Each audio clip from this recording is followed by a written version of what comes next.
just do like a verbal, like, I don't know, we all clap at the same time or something. we can try. Let's see how it goes. Let's do a countdown from 30. Okay, from 30. I like it. Okay, 30. 29. 28. The whole intro is just us counting down. No, I think we're good. We don't need to clap. It's too early to start clapping. The thing I do like though is that Aaron has done like a sick background.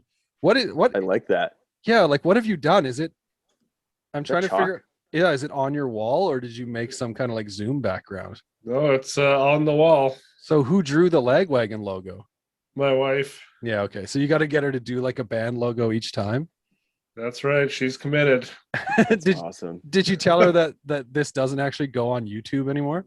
Well, that wasn't the plan when I had this whole thing in mind. I like it though. I'm still going for it. Dude, it's sharp. So did she do the growing up punk stuff too? Yeah. Nice. So painted it. It's like a kind of a matte black, so you can use it as a chalkboard. She had done a wall like this at my work, and so we had some of the paint, and that's awesome. Just trying to think of something that for each guest I could switch it over here, but still have the logo on the other side. And I like it. Nice. Before we go too far, welcome to Growing Up Punk, the podcast about punk rock and all of its friends. My name is David. I've got two friends with us this time. First and foremost, like Aaron, you're here, of course, and then our friend that hosts a better podcast than ours, Jed from Talking Records, is hanging out too. Yeah. So I guess real quick, we'll mention why Jed's here, because we're launching. I guess this is the first official episode for we're moving on from the record labels. We had done a ton of episodes on different labels, which was fun. And maybe we'll go back to it at some point because there's a ton of labels we didn't cover. But we're going to do a thing where we look at bands, and instead of doing, I guess, what we had normally done in the past, where we'd look at, 2 records or maybe a series of records, we're actually going to take our 5 favorite songs, I guess. But this first one is a little bit different because with some of these, we're also going to look at bands where, between Aaron and myself, we feel like we probably should have gotten more into them maybe than we have, if that makes sense. Not necessarily bands that we've completely missed, but bands, we're talking about Lagwagon today. So the reason Aaron and I picked Lagwagon is because, Jed's pumped, is because they're obviously one of those classic bands of the scene. And for myself, and I guess for Aaron too, like one that neither one of us really ever got into, like heard them, listened to them, but, never fully jumped on board. So we thought it'd be fun to bring in someone who's a big fan of the band and immediately break the rules, because like I said, it's supposed to be our 5 favorite songs.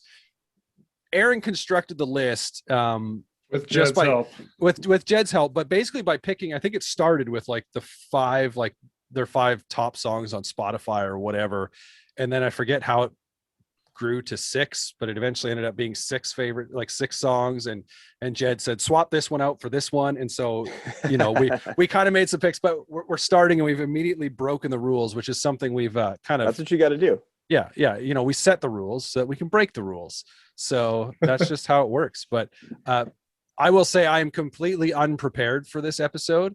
I've listened to the songs a number of times, and I meant to do notes today, but life got in the way and notes never got done. And it's 30 degrees here today. I don't know what that is in Fahrenheit, but it's summer here today. So we were outside and enjoying it and trying not to get sunburned instead of taking notes on Lagwagon. So you're just going to hear an awful lot of me sipping my beer from my end on this on this episode, and I'll occasionally chime in.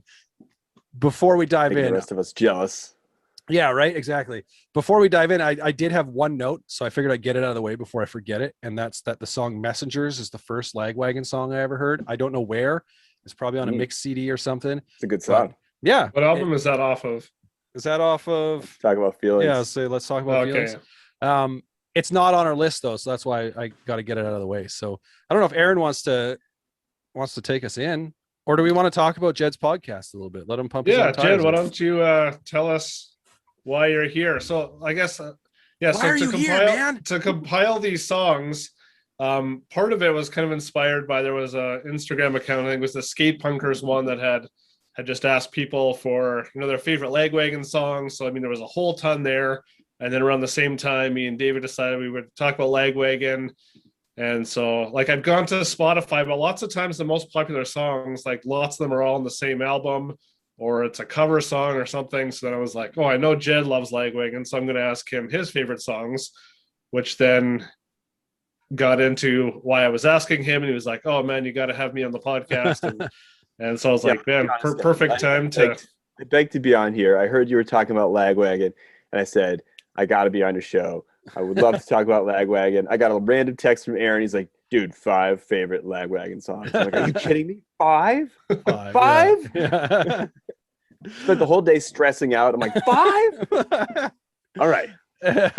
This is actually one of my favorite things about this series, because we do plan on, we've got some already scheduled and kind of already recorded, but speaking with different artists about their 5 favorite songs that their bands put out.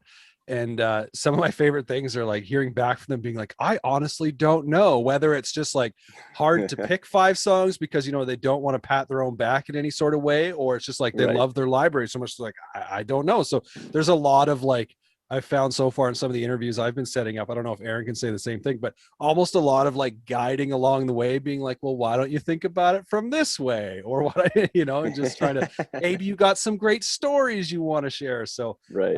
What are your 5 favorite to play live? Yeah. Right. I do love, I mean, that's the sign of a great band too, is like, how do I pick those songs? You might have that number one, that's like bar none, no question. That's it.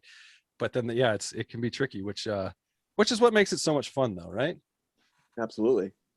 Yeah, well, we had done an episode with Stretch Armstrong before we even did this series that kind of gave us this idea.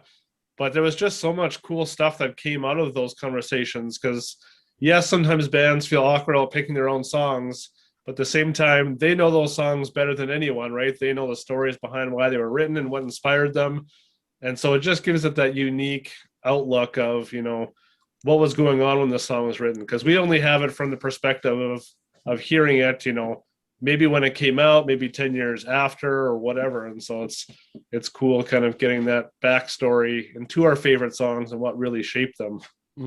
On this episode, it's just going to be Jed's insight on why he likes songs. Yeah. This all rests on you, man. That. Happy to supply that. I'll supply that.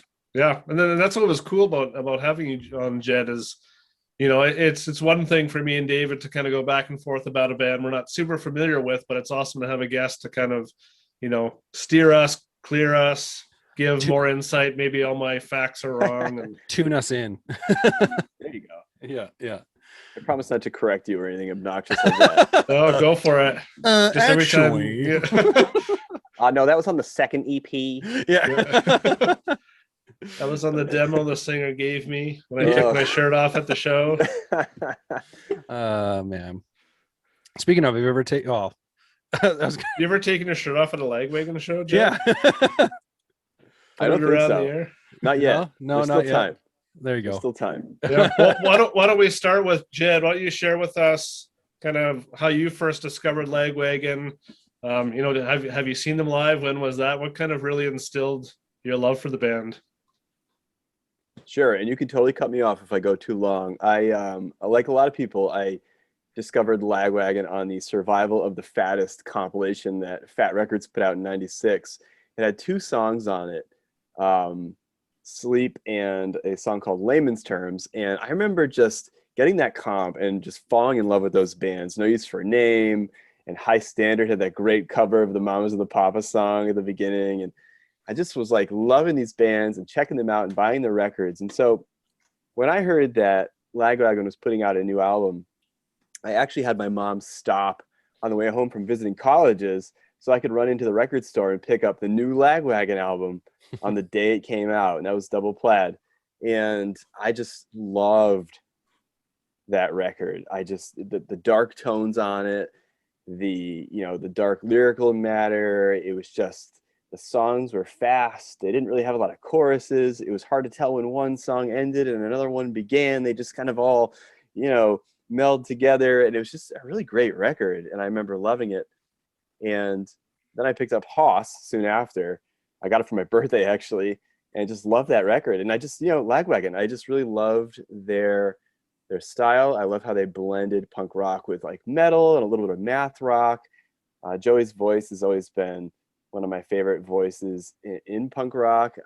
It's funny when you listen to interviews with him, he's always like, oh, I don't really like my voice and I don't really think of myself as a vocalist. And, he's more of a songwriter type. But I think he's got like a really nice voice. It's kind of higher, but it's not whiny, It doesn't kind of grate at your nerves when you hear him. It's kind of like says you. No. Yeah. It's kind of like snotty enough sounding to kind of give it some edge, but not where, like kind of Fat Mike for me is just too much. Where it's like I can only handle so much of this. Yeah, Joey has enough of. Yeah, like he's got enough of kind of grit in there to kind of pull it together and make it sound a bit more cohesive and easier on the ears. Yeah.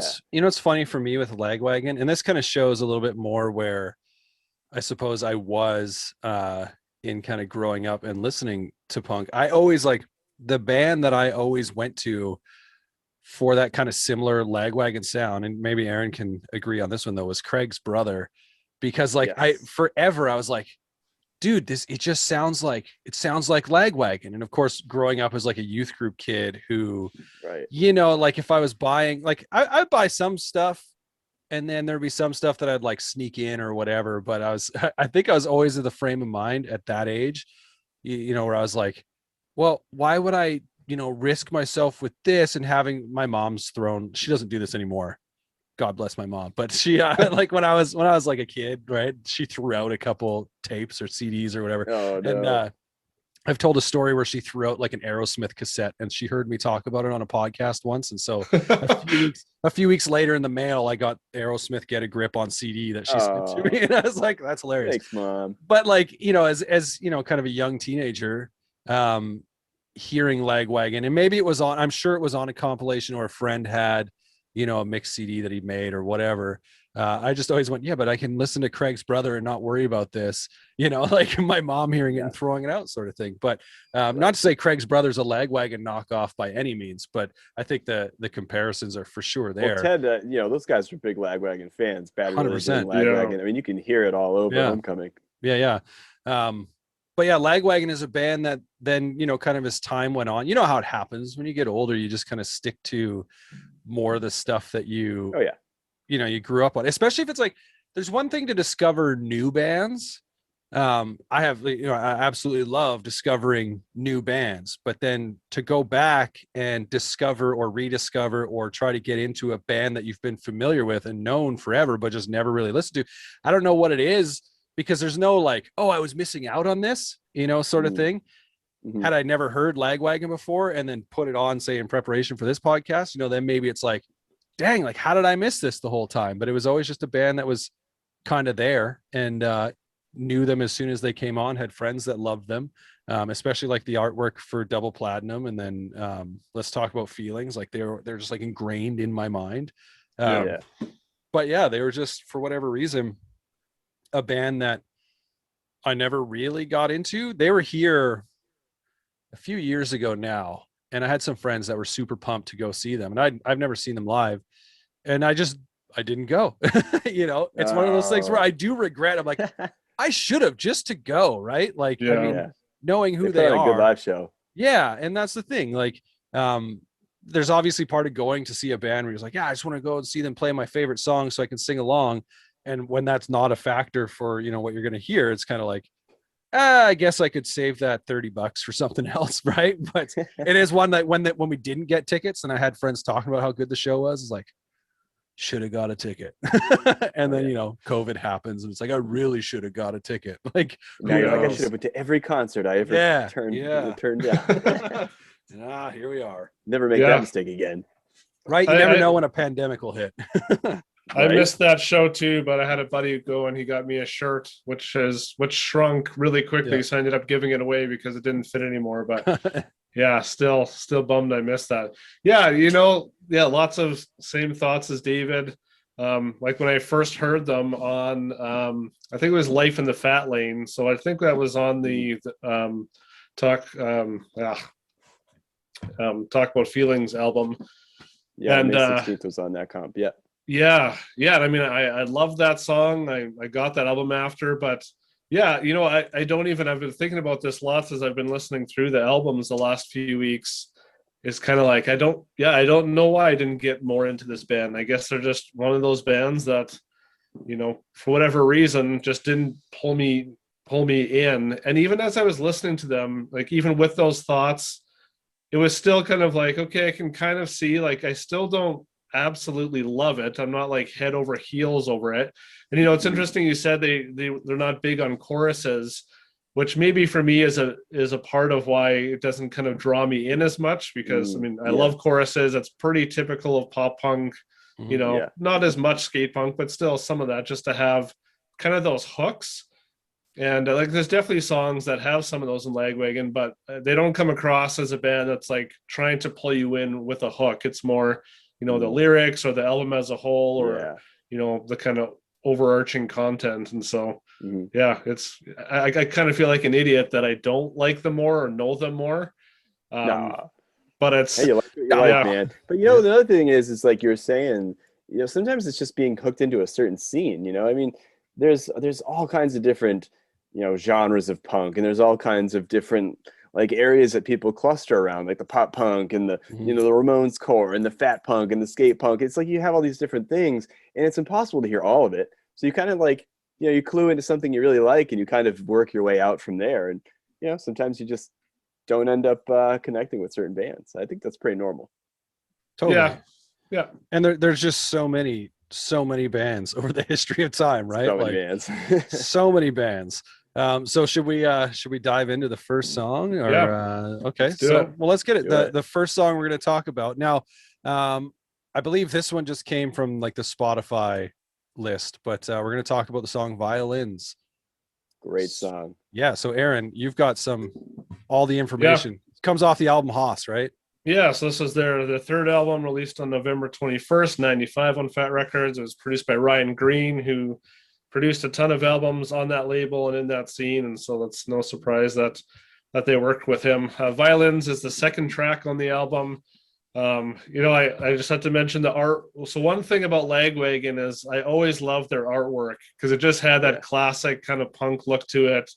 And I mean, this is just a character off of like a Western TV show or whatever, whose name is Haas. Haas. But, I still don't know that show, but I'm still drawn towards that kind of imagery. Like even now, right? It just kind of has that almost like Napoleon Dynamite kind of, goofy, just a random character that, is kind of funny for a punk album to have just like a Western looking guy on there. But we can talk about the artwork from the other albums, but this song actually really reminds me of something that would be on Blink-182's Dude Ranch. I don't know if it's just kind of like the nostalgic sound it has to it, but it's a great song. It's got really cool melodies, simple structure, but I love that kind of towards the end, they double time the song, which just kind of adds that punch of energy that I love. And that's actually the part that especially reminds me of Dude Ranch. Just that speed and the simplicity to it. And really, really great song. Like I was familiar with this one, but I mean, I kept going back to this one a bunch and really enjoyed it. It's funny that you mentioned Dude Ranch, because I like to pretend that the cover art for this album and the cover art for Dude Ranch are just like, they're linked. Like Haas is, he's the owner of the bowl. Yeah, he's the owner of the Dude Ranch that we're referencing here. So this song, I know I do like, I came to the conclusion in listening to these 6 songs that I'm definitely a bigger fan, like more instantly drawn to the Lagwagon songs that are faster. There's just something, I think when Aaron talked about, like the lack of real, like choruses, they have hooks in their songs, but they're just like these little like, oh, what was that? Or, oh, like little things I find that kind of come and grab you out of nowhere versus being like, an anthemic pop punk chorus or whatever. Right. Like, so I definitely am a fan of the songs that are a little faster. And this song, I think it's weird because I'm always going to picture these songs as like a 6-song EP / playlist. and it works as a way to start it all off. I did have a question. So when he says violins, is it supposed to sound like violence? Is that what he's? Yeah. Okay. I was like, it's wordplay. It's like, Yeah. when NoFX would do Sold Out, it Right. was Sold Out, and these guys were all hanging around together. You see these links between these albums. They're all doing the same stuff. Yeah. So where does this song rank on Jed's list of Lagwagon songs? Well, in my opinion, this is one of the biggest Lagwagon classics. I love this song. I know these bands like don't have hits and stuff, but this is a Lagwagon hit to me. Right. It's just a great breakup song, where the relationship is completely unsalvageable. Yeah. It's just really well written. I love the imagery in the song. At one point, Joey sings, "I awake with your replacement, a bottle in my grasp in an unfamiliar place." It's just like that feeling of being like disoriented and just like so out of your mind, out of your wits because of this breakup that, you don't even know where you are. Like, it's just really good. The band has like a good mix of like story songs. Sure. I don't know how familiar you are with their catalog, but they have songs like Razor Burn or Going South, or even songs like Lazy or Stoking the Neighbors, which kind of like tell a story. It's a very narrative kind of song. Yeah. But then they have songs like this one that's just like a lot of just like imagery and like things to like think about. And like you'll read a line and you'll be like, well, what does that mean? Like it could mean this, it could mean that. Yeah. And I always really liked poring over Joey's lyrics. He's a really good lyricist. Is it fair? Because I got a lot of, maybe not necessarily on this song, but in going through this, a lot of times and moments that were reminding me of No Use for a Name. Is that fair to say that, you think? Oh yeah, I mean, Tony and Joey became really good friends, and I think they had a very playful competition. There was a funny story about how when they were working on Making Friends off Double Plaid, and they were in the studio, Tony came in and said, "Hey, that's what we're naming our album," and like Joey being like, "Oh, okay," like just kind of like, again, always like riffing off each other and kind of like interconnected. And Yeah. I think they definitely did learn a lot from each other. I know Russ from Good Riddance often cites Tony and Joey as being an influence on his songwriting and learning from them and talking to them backstage about songwriting. So I think they all were hooked into each other. Were Tony and Joey ever in like a band together or a group together? Yeah, they played in a band called Scorpios. Have you heard of it? Maybe that's what it was. I'm like picturing, is the album artwork like just 4 headshots? Just 4 faces. Yeah, 4 they all faces, look like zonked out.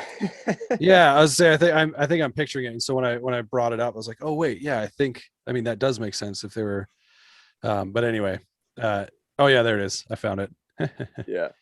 Yeah, I've looked. Yeah, I've looked at this album countless times in record shops and been like, oh, I should check it, and just have never checked it out. So something you should definitely check out is you're talking about, that's an acoustic album. Yeah. You should definitely check out, Joey did an acoustic version of Violins on the Tony Sly Joey Cape split called Acoustic. Yeah. That came out in 2004. Yeah. And I just think that acoustic version of this song is so good. I mean, it really brings out the lyrics. It brings out the melody. It's I remember hearing that song when it came out in 2004, and like it just totally giving that song new life to me. Like I was just like, wow, like this is a really powerful song. Like I'd always just kind of rocked out to it, with my fist in the air, but now, hearing it in that format, I was like, this is a really well written song. Yeah.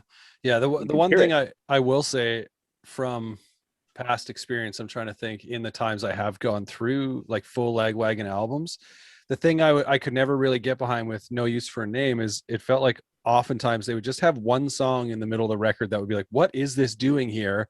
And it just like completely pull me out of it, right? Whereas like I don't know that Lagwagon has any of those necessarily. So that's nice. But do we want to move on to the next track? Yeah, let's do it. All right. Yeah, so Double Platinum is the 4th album by Lagwagon, released on August 12th, 97. It's the first album without the original lineup, as guitarist Sean and drummer Derek both left the band before the recording of this album. And the track we're going to talk about is Making Friends. So Jed, you suggested this song off this album. You talk highly of it. Yeah, I'd love to hear your thoughts on it and why this song stands out to you from the album. This is without a doubt one of my all-time favorite punk rock songs. I Hmm. just love the song. I feel like it hits, it keeps this driving rhythm. You know, it kind of combines punk and power pop, and there's even a little bit of metal in it. And it just, for me, it feels epic. Like, you know, like it just kind of like builds up, and then there's sections throughout the song where it kind of drops out, and it's just like Joey with the guitar. And I don't know, I just always really loved the way this song sounds. Hmm. Dave is playing like this tribal drum beat of sorts. He's like Yeah. all over the kit, and he's a powerful drummer.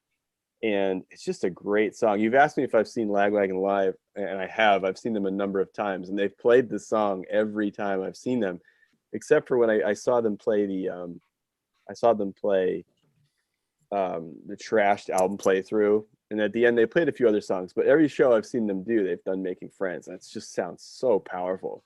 Hmm. Mm. This I is feel. yeah. So Go go ahead. ahead.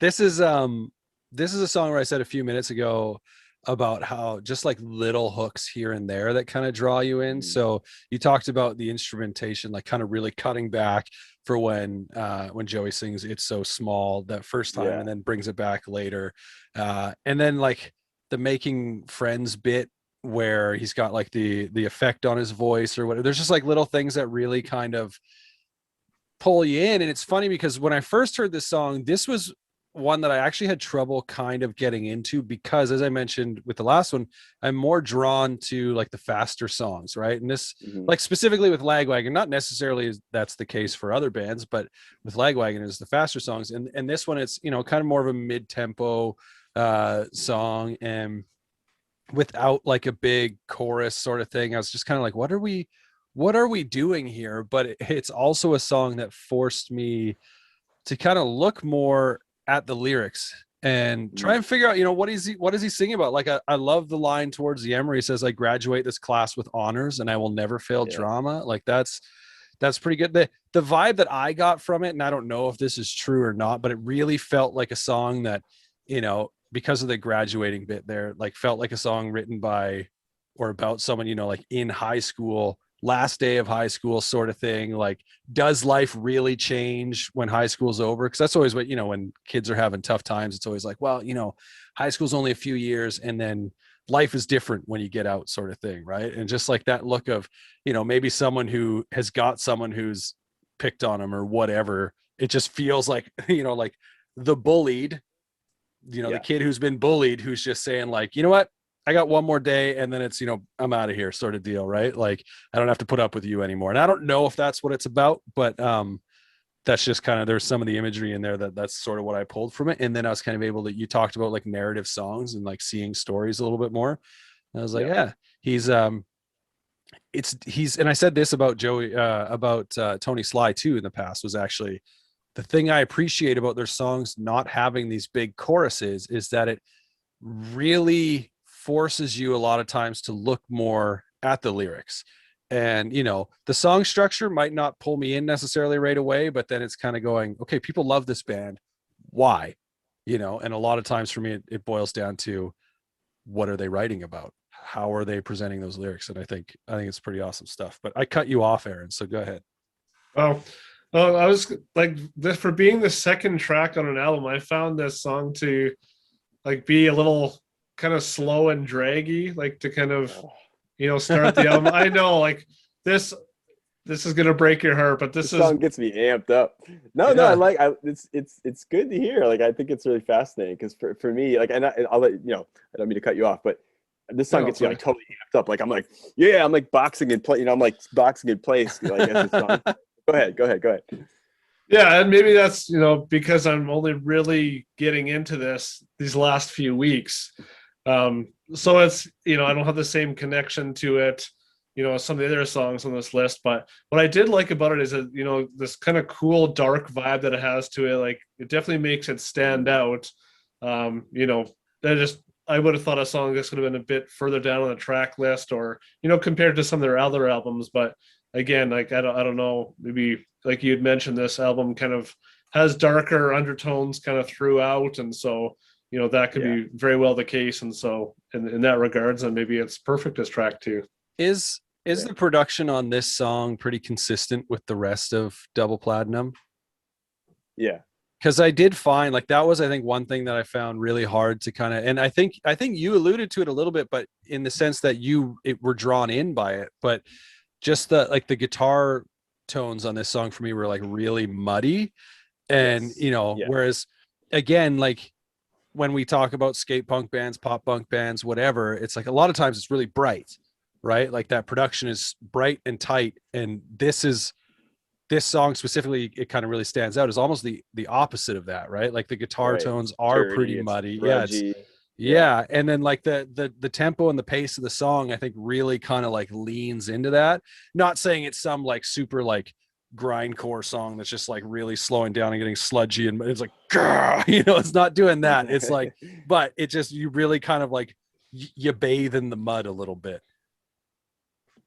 Yeah, and again, I think that's the reason why I really love it. I just think it has like it's different. It sounds different than anything else. It's got this dirty sound. The guitars are like buzzsaw. And, Joey played a lot of guitar on this record. Flip did the other guitar.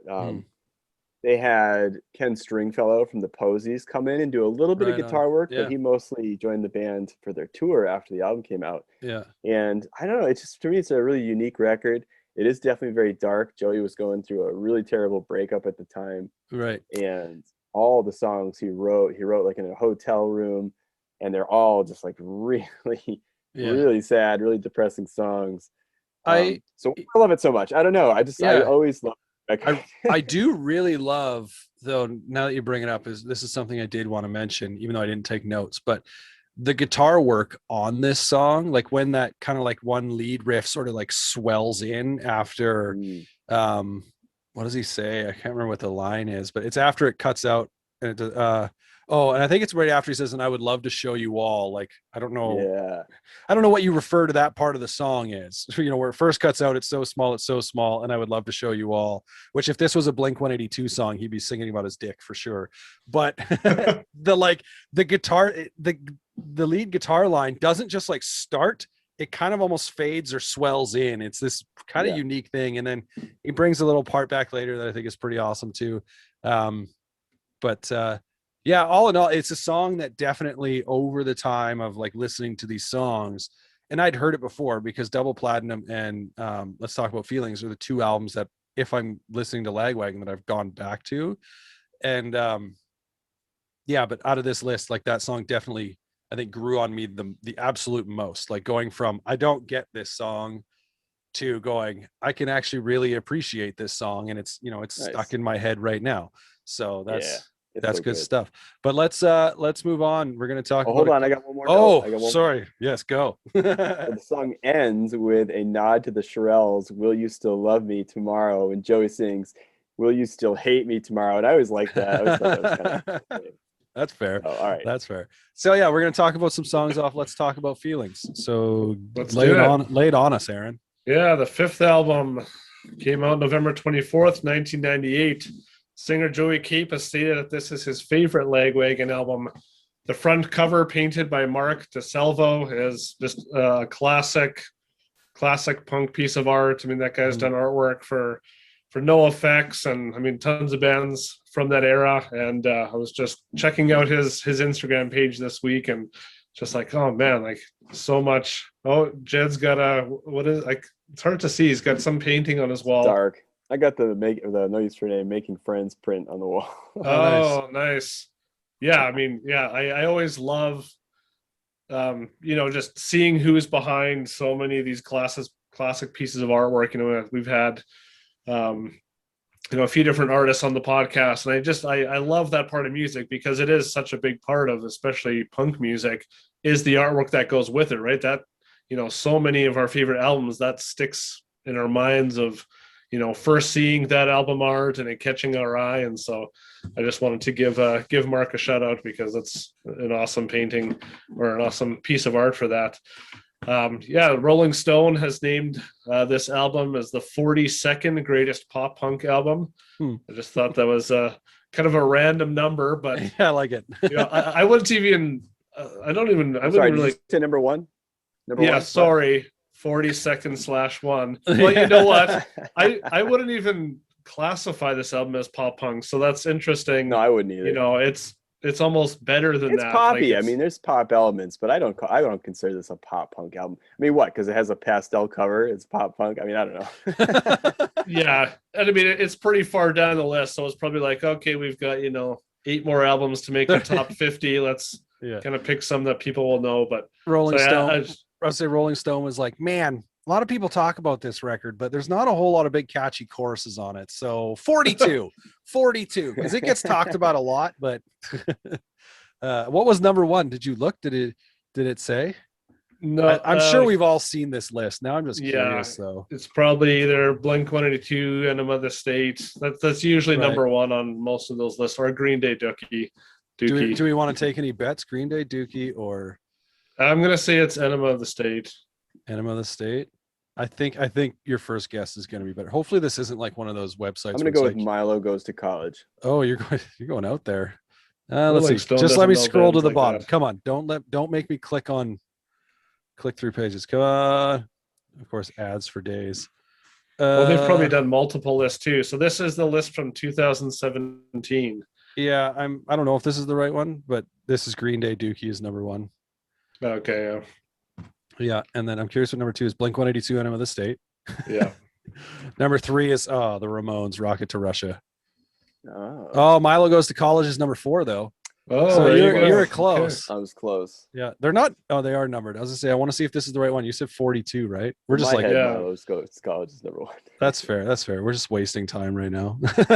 Oh, this will be fun. After you, my friend. Okay, so here we go. Hold on. Lagwagon, let's talk about feelings. Is number 42. Can you guess what number 43 is? It came out. Cricket. Yeah, it came out in 1999. So a year later. If I tell you the label, there was so many. Let's say if I tell you the label, that'll give it away. I feel. I think this, unless this was. Give us a random lyric. Okay, well, no. Here's a random. I could describe the album artwork. No, I can't. MXPX covered a song off this record a couple years ago, but I think they slightly altered the lyrics. I'm pretty sure they slightly altered the lyrics, not to like edit out any foul language or anything, but. Oh man, no yeah. The Ataris. It is the Ataris. Oh, it is. It nice. is Blue Skies, Broken man. Hearts. Yeah. And then number 41, and then we'll move on, is a lot newer. Came out in 2013. We talked about this record on the show, Aaron. Oh, we did 100 different ones. We did. I'm trying to think. I think we just did one episode on this band, and this was one of the records that we talked about. Rise Against? No, that's not pop punk. The Wonder Years, The Greatest Generation. Oh. Anyway, moving on. So yeah, we're going to talk about the song After You, My Friend. So Aaron, lay it on us with your super awesome facts. So man, this is just a ripper of an opening track. Like to me, that's a fact. This is what grabs me for Lagwagon. You know, when I think of Lagwagon, this is the song that immediately pops into my head. Just those palm muted guitars that start the song, and the vocals come in, and then it kind of has that like quick break, and the drums coming fast. Like just such a classic kind of skate punk rock, layout of a song that instantly hooks me. I love when songs start with my all-time favorite album, Life in General. MXPX starts with palm muted guitars and vocals, and I've just always been just a sucker for that. And so I absolutely love this song. I've always been a bit confused about the kind of like elevator music bridge in the middle of this song. What are you talking about? What are you talking about? Confused. So, well, it's not that I dislike it, but I'm just every time it comes on, I'm kind of like, okay, I'm just kind of like waiting for it to come back in. I feel like I would have enjoyed the song just as much. Deliver though, like when you hear that elevator music, and all of a sudden the guitar starts in again, you're like, oh yeah, here we go. Yeah. I mean, it definitely kind of breaks it up. It is an interesting thing to do on a first song too. Like I don't know, is there a story behind why they put that in there, or was it just to kind of goof off and have something that just totally catches people off guard? Leon, the other guitarist, he's a phenomenal guitar player. He always had all these ideas, and and runs on the guitar that he would show Joey. And I don't really know. I know Todd Capps, who would later go on to play with Joey in Bad Astronaut, he's the one who plays the keyboard on that Right. track. I always got a kick out of it. I think it's a great little break in the song. It kind of builds things back up again. That was fun. It's funny because you bring it up, and I think to me it's just something that screams like mid to late 90s punk. Like it just felt like something bands did. Like I know my high school band that I was in, we had a song where it was like this full on like hardcore punk song, and then in the middle of it we just had like a swing break, and it was just like, you know what I mean, like all of a sudden it's like, you know, the drummer's just like swinging on the ride and I'm playing some kind of like ska / swing guitar, and it's like, and then you go back into it. It's just this weird thing that I feel you got to keep people on their toes. Yeah, like that bands did. And I don't know, like it's funny because in my mind that's what it is. I couldn't think outside of this song of an example off the top of my head, but it just feels like something that was done at that time.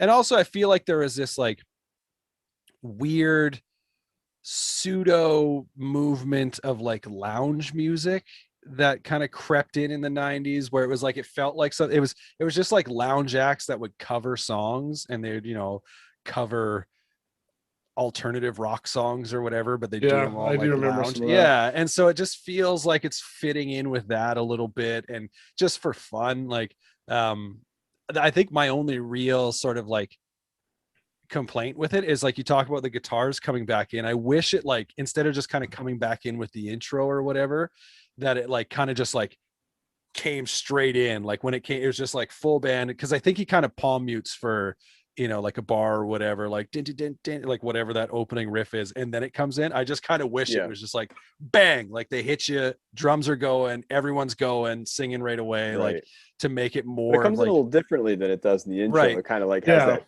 halftime kind of thing. Yeah. But it's yeah, so I think that's my only thing, is like I wish it just like hit you with something big, and even maybe like double time, like out of the gate, just like, what is this? And then all of a sudden like, oh shit, right? Like, you know, just like the flip of a switch. But wave 2. Yeah, exactly, right? Like but it's I like again, this is the record that if I'm ever, you know, sitting down going, I'm going to listen to Lagwagon, which happens from time to time, this is always the record that I do go to. And I think part of that is A, the artwork, which Aaron talked about, and B, correct me if I'm wrong, but I'm pretty sure it's probably their most popular record.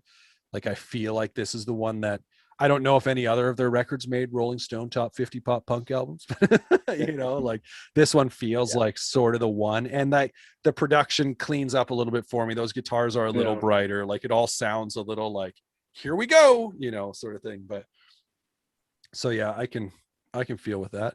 Did you have anything else you want to say about the song? Yeah, I really like the songwriting. There's a great line: fools in love are arrogant, their sermons cloud his breathing air. He's in love with an isolation from emotion. It just makes me think of like this bitter person who's like kind of shut themselves off from everybody, you know, probably due to being hurt in a past relationship. He kind of like looks scornfully at people in love, and it's like, ugh, like, you know, ugh, you know, shaking his fist. You know, he's an angry old man. He's been hurt before, and he'll never allow himself to be hurt again. You know. He almost is like trying to ignore the way he really feels about it by being stubborn and saying that he's against it, and you know, but it's a good song. It's a you know, and then he cements loneliness and vulnerability, and it's a great opening track, and I've always liked this one at the top. So let's move on to far from the opening track off this record, but May 16th. Do you have facts on this one? Why is it, you know, that's become Lagwagon Day, right? Like everyone, that's typically when holiday. Yeah, that's typically when I will, obviously for obvious reasons, listen to Lagwagon, because you go on, you know, Instagram, Twitter, whatever, and everyone's posting the artwork for this album. I'm like, yeah, I might as well, you know. But there's a good reason why this song has, like, I think, stuck around with people. Like it's a great song. But Aaron, why don't you share your thoughts? Well, I was gonna say, Jed, maybe you, like, I've kind of got some background on this, but you probably have some more kind of personal insight. So why don't you share why this song is such a classic for them, and even in this whole genre? Yeah, so I want to talk a little bit about how the song came to be, and then a little bit about the art. So you've mentioned the art a few times. So first off, so I guess the story goes that Joey Cape had a falling out with some friends, and he woke up on May 16th. That was, the date. He had a one night stand, woke up, hungover, just another Saturday, as he sings in the song. And according to the lyrics, he hears wedding bells. He looks outside his window, and he literally sees his friends getting married. They didn't invite him, and he's just like sitting there, and he's like, man, what, like, here I am. I'm in this apartment, one night stand. I'm like hungover. My friends are out in the park getting married. And like, what the hell? Like, where did all this go wrong? So he wrote the song in that apartment, just sat there with a guitar and came up with, the melody and some of the lyrics, just feeling brokenhearted that he had Yeah. lost connection with these people and that they were getting married and he was no longer in their lives. And all because of some misunderstanding. Who even knows what about? Yeah. And so It's that's kind of the background of the song. it's funny though, because I've got a story that's very similar. So when I got married, I lived with there were three other roommates at the time, and my buddy, one of them, he's sitting at home one day and he's like, "Oh, where's everyone going?" Like he's just sitting on the couch, and my friend Amos is like, "Oh, we're going to David's wedding," and he's like, "What?" And so I never invited this guy to the wedding, which is funny because like we're friends now. We were friends then, but he had moved away at one point and then moved back. And so when we sent invitations out, he was gone, right? And so I was like, in fact, I think he was like maybe in Thailand or something, like gone. I didn't know how long he's gone for. So I Really didn't send him an invite, but he'd been back for a bit and I could have easily said, "Hey, you want to come to the wedding?" But I never did because I was everywhere else. And so on this specific day, the day we got married, he was sitting around doing absolutely nothing because all of his friends, including his roommates, were at my wedding. And so there is like this running joke sort of thing that I was just like a bad roommate, which I mean, part of it was true. Part of it was just like, we were just kind of jerks to each other or whatever, like for fun. But so that one kind of cemented it though, when I didn't invite my own roommate to my wedding when everybody else was going. But I'm pretty sure he just sat on the couch watching Seinfeld. So sorry, That's Craig. not a bad day either. No, right? Like alternative. Yeah. he probably had a better time, to be perfectly honest. I don't know about you, but when I go to weddings, I'm very bored. But yeah, Seinfeld for the win. No, this song is awesome. That's my note on it. It's a great song, and I appreciate May 16th every time it rolls around. Yeah, this was for sure the first song I heard. If this was the one that was on Life in the Fat Lane, and I immediately liked the song, the band, I tracked down this album. These two songs for me are two of my favorite from them. When I think of the band, these are the two ones that stand out, and so it was, kind of easy picks when I was putting this list together. I just think they represent the band well. They still sound awesome to this day. As do, surprisingly, a lot of songs and albums from this time. So that's not necessarily a surprise, but yeah, like David said, like the production's really, really good. And I love these songs. This album stands out. I'm actually really looking forward to listening to Joey talk about this song on the Krista Makes podcast, which he recently did. And I specifically haven't listened to it yet because I didn't want it to kind of taint my thoughts about it or whatever, but I'm really looking forward to kind of hearing more about that. So if you want to hear more in-depth interpretation of the song, then go listen to that podcast. I want to follow up on that after you listen to the song or the podcast. I want to know if it in fact taints your thoughts on this song. Well, no, sorry, not taints, but just like no, sorry, maybe that was a wrong. I just didn't want it to influence your thoughts. Yeah, influence it. Yeah, there we go. That's a better. That's fair, I guess. I get myself. I would be like, if I knew about, I don't listen to podcasts very often, but which is hilarious. But I listen to podcasts when I'm driving. That's what I like to do. But I don't drive enough. I live too close to work. But for me, that would actually be something that I would do going into it, because I'm like, it's just going to help me understand the song even more. But I want to know if it taints your thoughts on the song. Yeah, I will let you know. Have you ever been uninvited to some, or like not invited to someone's wedding when all your friends were there? No, Not that I not can me. think of, no. All right, good. You guys are. I don't think I have either. But even if I mean, wasn't, like I said, I'd be like, I'm good. yeah, like I definitely have longtime friends, like who we were really close kind of in teenage years or young adults, Yeah, but then the last number of years are just more kind of acquaintances. And so sure. when they got married, wasn't invited, but it was kind of like, that's okay. It's kind of different friend circles now. So I Yeah, wouldn't take that personally. that's good. Do we want to move on to the next song, or do we have more to say on this one? Any more wedding thoughts? No, Well, I Any just more wanted to wedding quickly thoughts? say Yeah, that every May 16th, everybody posts the album art for this record, and it's just an iconic record cover. Mark DeSalvo, great artist, great guy. He told me that Joey was totally infatuated with this record cover, a band called Speed Racer, and the album was actually called Railer, which is funny because Lagwagon just put right. out a record Yeah. called Railer. Yeah, But if you look at the Speed Racer album cover, it's the nerdy girl on the cover of Let's Talk About Feelings. But the funny thing is Mark didn't see that when he made like dozens and dozens of drawings of nerdy girls, and they would go through them and they'd be like, well, this one's too angry and this one's too, this one's too ugly. And, we want a girl who like doesn't think that she's ugly. Like she's got this smile that, she thinks she's really, hey, I'm really great. And, so just really cool to hear how like that kind of stuff comes together. He recently just posted on May 16th some of the rejects. Yeah, I So if saw you check that. out Mark Salvo's Instagram, he's got a bunch of like the unused nerdy girl drawings, and they're so fun to go through to see like what could have been. yeah. So I'm trying to see. I tried Googling for that album artwork, but unfortunately, you just get like screenshots from Speed Racer, the movie.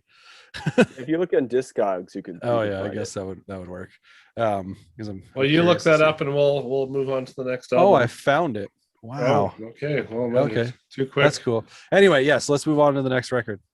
All right, let's do it. Blaze, the sixth album, released April 8th, 2003, recorded again with Ryan Green. So this album marks the first album release in 5 years since Let's Talk About Feelings. The absence was due to frontman Joey Cape being involved in projects like Bad Astronaut, Me First, and the Gimme Gimmes. Lagwagon did not completely disband during this time and briefly reunited in 2002. So we're going to talk about the song Never Stops, which is track 9. So this song is, it's a cool song. It starts with an acoustic guitar and vocals, kind of really stripped down, which is interesting. And then it kind of goes full on guitars and the vocals kick in. It's a really high energy song, brings a cool dynamic with different ups and downs, especially with the ending. It just kind of cuts to a slower instrumental, which was a different way to kind of end the song. For me, it's really, the chorus, which isn't even that much of a chorus, but it's just like singing like I'm all right or something like that. But that part is just so catchy, and it goes back to it a few times. But when I listen to that song, that's what kind of draws me back into it. And so, they don't have these big choruses, but they do know how to do these little parts that, are catchy enough to draw you back into it. Sorry, I got to sneeze. Take it away, Jed. Well, it's just a really great song. You mentioned the chorus. It prescribes to that notion that if you hold your notes, you hold your vocal lines over fast guitars, it's going to sound amazing. Right. And that's something that Tony Sly did a lot. Never Stops is just a great ripping political tune.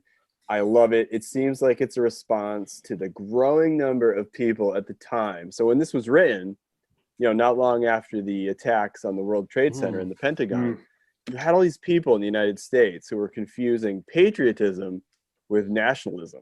Right. In this country, you started to see, more extreme and exclusionary love for like, one's country. And, at the expense, though, of like foreigners and immigrants and even people living here who were like considered outsiders, and that would often be based on race or religious, grounds. And it just got like really uncomfortable, like you want to be proud of your country and you want to have pride, but it almost got like mixed up with this like sense of like superiority and like distrust for foreigners. And so I think that this song is definitely a response to all that. Yeah, I can for sure see that. And crazy to think like, so this came out, was it 2003? Is that when you said this came out? Yes. I was about The to call you. record came out in 03, yeah. Yeah, I was about to call you Adam for some reason, Aaron. Don't ask me why. Okay. But I'll respond to Hey, that. Bill. there we go. I like it. But like I guess it's not crazy to think that things from then to now have only really gotten worse, right? Like as far as what he's singing about here, I find like just that as opposed to being patriotic, it's more, the nationalism sort of thing. Yeah. And it's something that in Canada, I feel like this is just Canada in general. I feel is we're always kind of in a lot of sense like a step or two sort of behind what the States are doing. I don't know if Aaron can agree with this or not, but it feels like, like we're always trying to play catch up, and in sometimes I think it kind of works against us in that sense too. Whereas like this has become more and more of an increasing normal, or at least being more and more vocal and visual, if that makes sense, in the States. But it's also something that we're kind of starting to see more and more in Canada as well. I mean, I think a lot of that has to do, obviously this song was written before the likes of Facebook and Twitter and stuff like that, right? Where people could say basically whatever they want without real fear of consequence, right? Like, I mean, obviously sometimes it catches up with people, and then they're like, this is so unfair, how can you take me? But anyway, before going too far down that trail, I think right, it's just, I guess he's right. In the song's called Never Stops, like, and it's 100% true that we're talking, almost 20 years later, 18 years later, that a song like this is more true now than maybe it was even then, right? Like, it's frustrating and it's sad, and but here it is we frustrating are. that these things continue to stay relevant. I mean, you listen Right. to songs like this, you listen to songs by like Pennywise or Good Riddance or Propaganda, and you're like, Yeah. all these things that they were singing about in 94, 97, 2000, they're all still very relevant in Yeah. 2021. Right. And I mean, like, it's crazy to think too, because so I don't know how much you follow Canadian news, or how much this made news. Yeah, how much this made news in the States at all. But just a few days ago, there was a discovery made of like basically a mass grave in so thinking about that. Yeah, so like in BC at a residential school, which is where they sent Indigenous children back, even up until, like, this is what drives me crazy, is that you'll have people say, well, that was so long ago, right? Well, this specific school that these children were found at, these remains were found at, literally closed in the 90s, right? And so when you think about, my way is better than your way, or my way is the right way, or the only way, or however you want to put it, where it gets very loud now because of things like social media. At the same point in time, this is obviously something that's been just ingrained and sitting, undercover, maybe is one way to put it, forever, right? Like at one point in time, it was out in the open. You had things like residential schools, and you had things like, as they're referred to up here, as like the 60s scoop and stuff, just like speaking obviously specifically about racism in this sense towards Indigenous people. But so it's just on my brain because we went to, there's like a what is it, like, not a vigil, but like just sort of a there's like 215 pairs of children's shoes at the government buildings here in Edmonton that were like placed out the other day in memory of these children and whatever. Yeah, and, so I picture that. And so we went and saw it today, took our kids to it, and kind of explained everything about it and whatever. So it's very fresh, top of mind right now. And then this song comes in, and it was like, that's the thing, is like, this stuff has all been here, but for so long it's kind of been this thing where it was pushed aside or silenced, in the sense that people, would be more afraid to come out with it because you'd have to do it face to face, right? Like, versus now it just seems like it's so crazy and out of control because you have social media and you have a place where people can just go off, like I said, either anonymously or without real fear of consequence. And it's horrendous, right? So it is, yes. And it's true, it does, it never stops.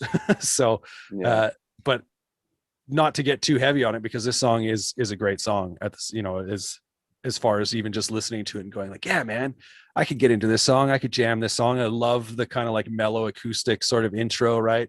It almost throws me off because the first number of times I listened to it on this playlist, I was like, is this the end of one song or is it the start of another? And then when it comes in, I'm like, oh, right, it's the start of this song because it's kind of out of nowhere. It feels like it should be the end of a song, right? And maybe that's intentional too. Is it like you kind of want it to be the end of something, but really it's just the beginning? And yeah, I don't know. Sorry to go down down a bit of a rabbit hole there, but yeah, man, this is good stuff. Some of the best songs make you think about stuff. So yeah. Well, I wish I'd gotten to this album more. I always thought this was an older record. I don't know if it was just based off the artwork. I didn't realize this one came out after Let's Talk About Feelings, but yeah, I listened to this album this week and was like, man, I missed out on this, so my bad. I like it. For a second there, I was like, I like how you said, I always thought this was an older album. I'm like, yeah, it's 18 years old. Well, like I thought it was like around Haas that time, like even older, kind of in the 90s there. Again, older maybe just Zeppelin 1. Yeah.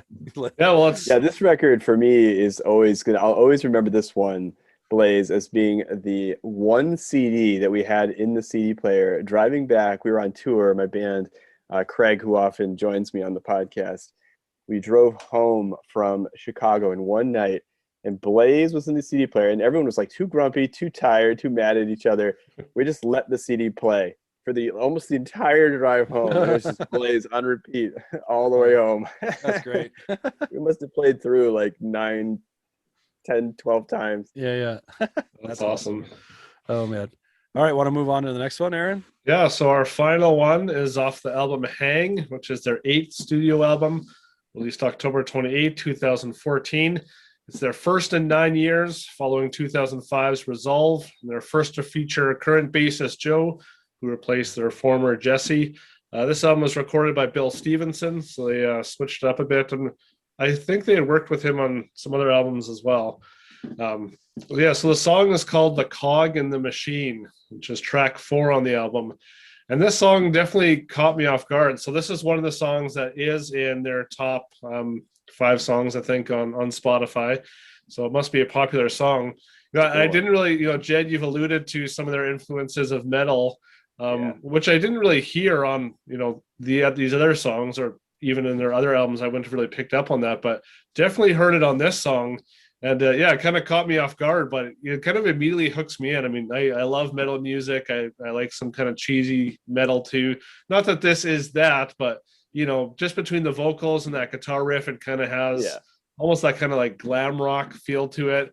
Right. But man, it's got such a great groove to it. It's just kind of immediately gets your head banging. It's got this really cool riff.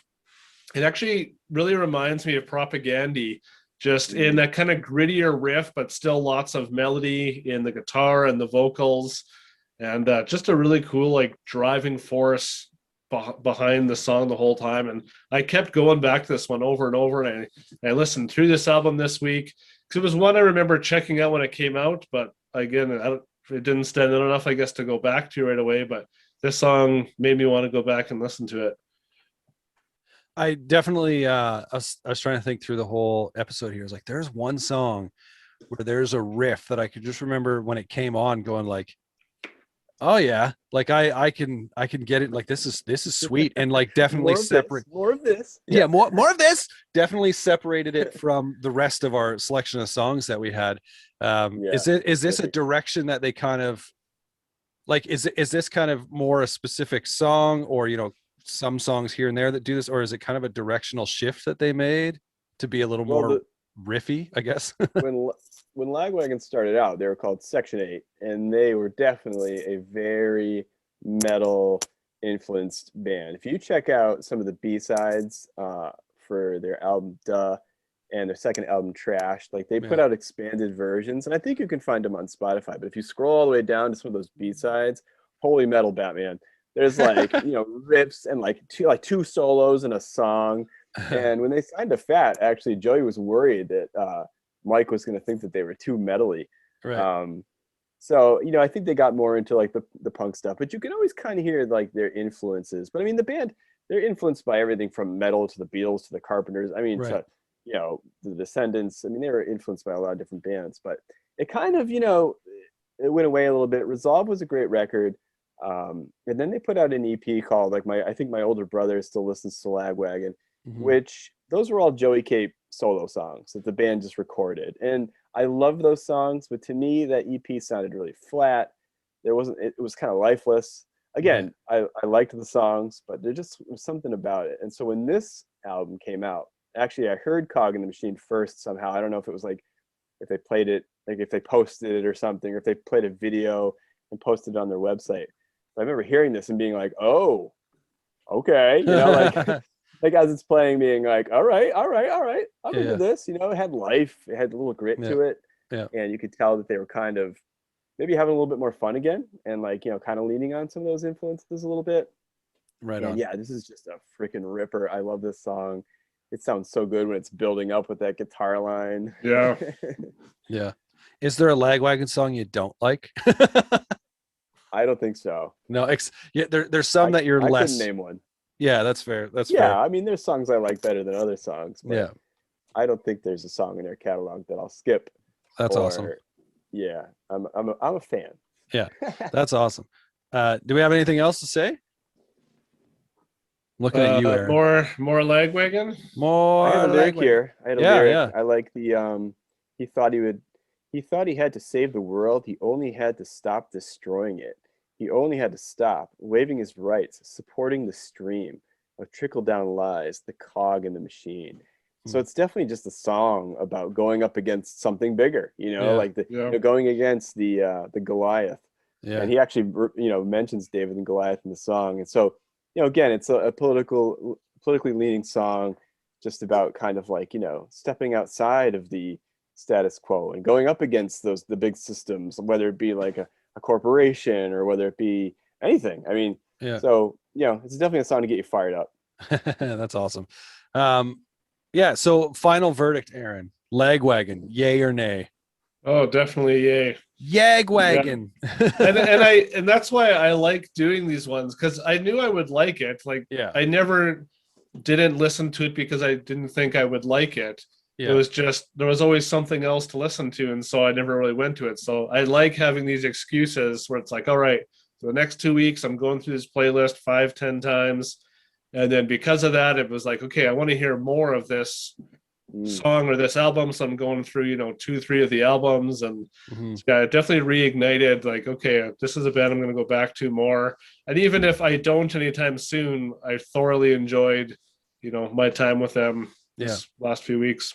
Yeah, it's fun to jump into a band, and just that's I mean, that's definitely one of the points I think of our podcast, or like I definitely, it's something more that I've noticed in the process of when we did the labels series, right? Like, because we'd share bands with each other, and they'd be bands that sometimes you never heard of them, or a lot of times it was like, oh yeah, I remember that band, but I just never, for whatever reason, listened to them. And then so it gives you an excuse or a reason, I guess, to kind of go and listen to a record and kind of maybe form a little bit more of an opinion. But yeah, I mean, Lagwagon's a tricky band for me in the sense that, like Aaron said, I've never disliked Lagwagon. I don't know what it was or what they could have done that would have just propelled them into, that library of bands that I would just commonly pull from.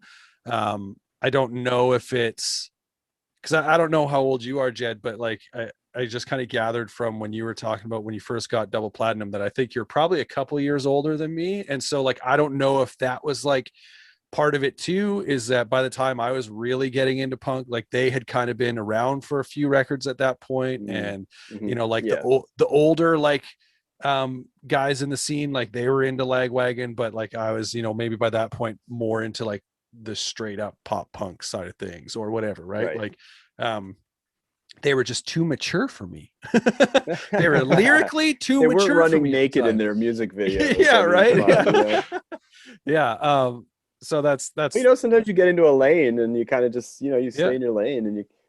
Well, it's funny though, because like, I mean, some of my favorite bands that I would list would have come up alongside it. Like, obviously, you guys did an episode on Talking Records about Face to Face. Well, Face to Face is like a band that I will gladly say is one of my favorites of all time. And, like they would have been running along that same time, or we've talked about Good Riddance. Yeah.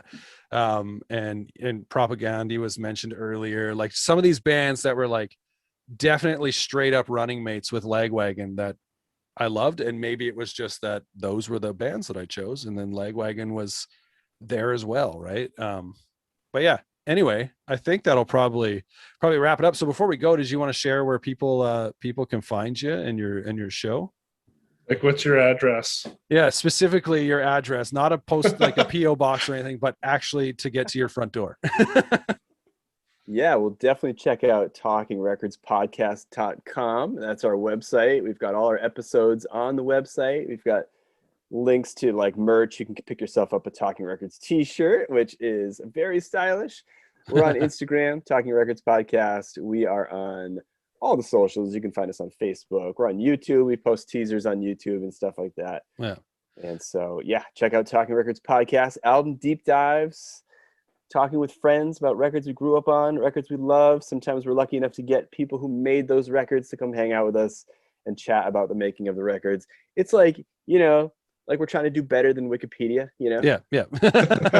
That's awesome. And you can also actually find, because you're on, we don't mention this very often, even though I got this idea to start it a while ago, and then LinkedIn. Yeah, LinkedIn. No, but we all share. We're all hanging out together on Discord.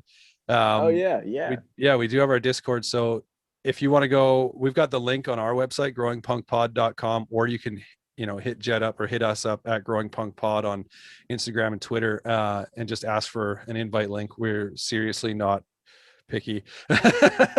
Come just hang out. We talk discussion about pizza. Yeah, the pizza discussion has died down a little bit. There's a lot of discussion about music, which is what it was created for. So, and there's also kind of, I guess, channels for specific podcasts and stuff that you can kind of talk about in there too. But yeah, man, I think that'll do it. So thanks for hanging out with us, Jed. Yeah, it was awesome. Thanks for having me. This was a blast. I've been wanting to talk with you guys for a while. This was fun. I had Aaron on the podcast. Yeah, we could talk about face to face. That was fun. Yeah. Thanks for staying up so late, though. Yeah, no kidding. It's late here, guys. Yeah, man. It's going to be tomorrow soon. But anyway. All right, man. That'll do it. So goodbye.